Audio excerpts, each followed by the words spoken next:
बिहानको समय थियो। आभा आफ्नो किताब लिएर सोफामा बसिरहेकी थिई। उनको सँगै आद्या पनि बसिरहेकी थिई, टोलाएर दिदीको किताब हेर्दै।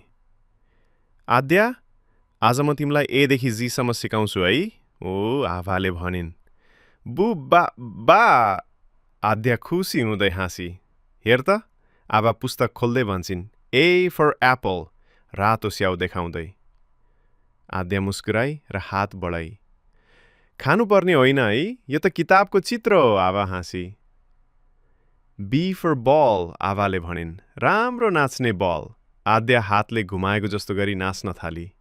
सी फर क्याट, आभाले भनिन्, म्याउ गर्ने बिरालो। म्याउ, म्याउ, आद्या पनि नक्कल गर्न थाली। त्यसपछि आभाले क्रमैसँग पढाइन्। डी फर डग, भुक्ने कुकुर। E for elephant, ठुलो हात्ती. F for fish, पानीमा पौडिने माछा. G for grapes, अङ्गुर फल. आद्या कहिले ताली, कहिले हाँसो, कहिले ढलक्क टाउको झुकाउँदै दिदीको कुरा सुनिरहेकी थिए।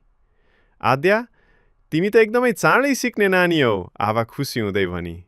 H for hat, भन्दै टोपी लगाउने अभिनय गरिन्। हँ, आद्या हाँसी, बब भन्दै आफ्नो भाषामा जवाफ दिई। यसरी आभाले जीसम्म पुर्याइन्। जी फर जीब्रा, कालो सेतो दर्शा भएको जनावर। अब तिमी पनि भन त आद्या? आभाले भनिन्। आद्या मुस्कुराई।